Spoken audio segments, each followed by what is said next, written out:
All right, well, let's delve into the second part of the July update. Plans we have for the rest of the summer. We're building 3 new PI vehicles, each serving a different purpose. The goal of these vehicles is to progressively add more and more production content and functionality until we have a complete vehicle that has been tested and validated and made available for test rides for reservation holders across the United States. You saw some of the work we've been doing on PI1 in the last monthly update. PI2 will be our first drivable vehicle and will end up becoming one of our track testing vehicles to validate our suspension, drivetrain, and battery in the real world. This is a vehicle that we aim to do range testing with and prove out many of our efficiency numbers. The battery for PI2 is a... Okay, so that's what we've been waiting for, guys. The efficiency numbers. So Aptera's all their main feature. I mean, they want to say their main feature is the solar, and maybe for some people it is, but really the main feature of the Aptera in my mind is the efficiency. It's the shape. The shape drives the efficiency. Because remember, most of the energy in a car at speed is spent pushing air out of the way. And I've always thought it was just dumb that we build cars for aesthetics rather than for efficiency. For like, I like form that follows function. And so Aptera is one of those, and it just makes so much sense to me. And so, but we've had validation by like computer modeling, but we've not had real world validation. PI2 is going to give the real world validation. So that's good. I think that's going to be some very, very important numbers that come out of that. Assembled, full of 6 modules and 44 kilowatt hours of energy. It represents the first time we've had a production intent battery pack powering one of our vehicles using our own battery management system and other high voltage components. All individual components for PI2, including the wiring harness and the drivetrain, have been bench tested and are ready to be installed into the physical vehicle. So there it is, the Vitesco motor right there on the bench. Cool. In August, we'll be building PI2 and affixing the battery and assembling the Bink parts to make it drive in low-speed scenarios. The team is... All right, so they're giving very clear timelines here. August is when we're going to see PI2. And it's going to... I think they're going to finish PI2 in late August.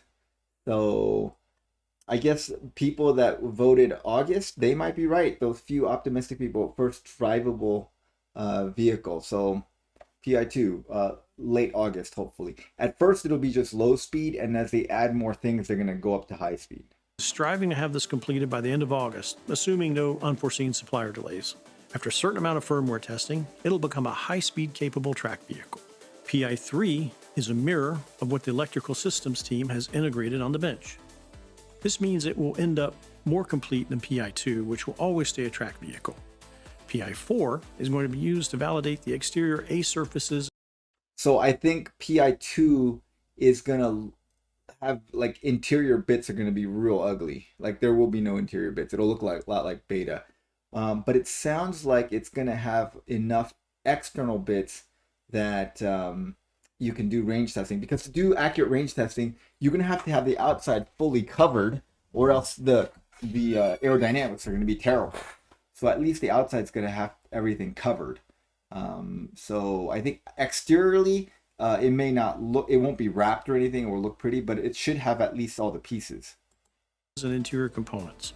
It will be the one that looks the most like the production launch edition Aptera. In fact, once powertrain tuning has been completed in PI2 and PI3, this vehicle, PI4, will become the first full production intent vehicle. Now, we've also... All right, so PI4 is what we're waiting for, guys. PI4 is going to be the pretty media vehicle that is a full PI vehicle, has all the production parts. That's how I'm interpreting it. Let me know if you guys think differently. I'm interpreting PI4 as it's going to have all the internals, it's going to have all the externals, it's going to be the full featured vehicle.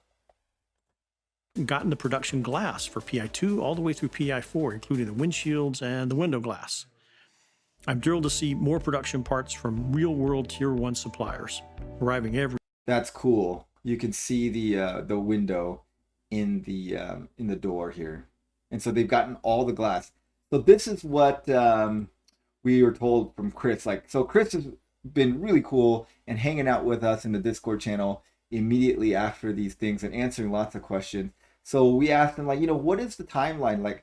So he said, you know, we know with high certainty on PI2's timeline of mid to late August for initial driving. That means that they have all the stuff ordered, it's coming in, they're building it, so they're pretty sure about this timeline. The timeline for PI3 and PI4, they purposely did not say it because they don't know, but hopefully in September, October maybe. So they're going to talk more about that. And then someone asked, you know, if PI2 is going to be not have all the external panels, you can't get range numbers. They said, oh yeah, PI2 will be fitted with enough surfaces so that they can do range testing sooner than PI4 will be complete. So that's good.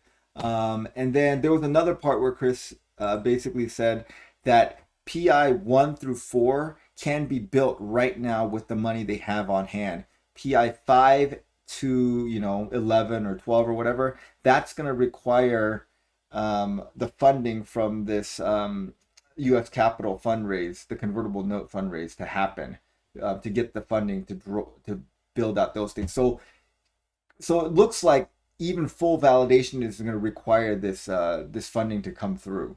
They don't have the funding currently to do all the validation. That's kind of how I'm interpreting it.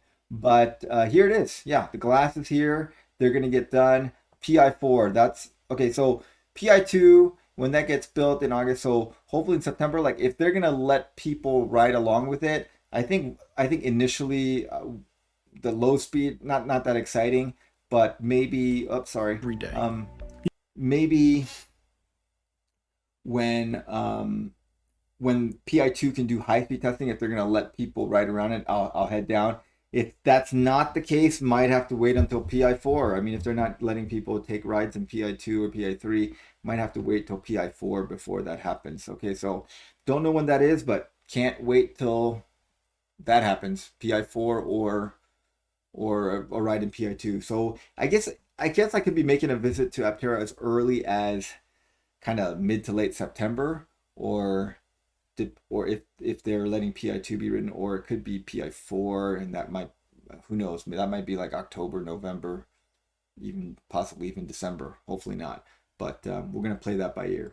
You can feel the dedication and passion our team has in bringing this vehicle to life, and we're excited for an extremely busy summer. I hope you feel caught up on all things Aptera. We sincerely appreciate your trust in our team as we get closer to accomplishing our mission.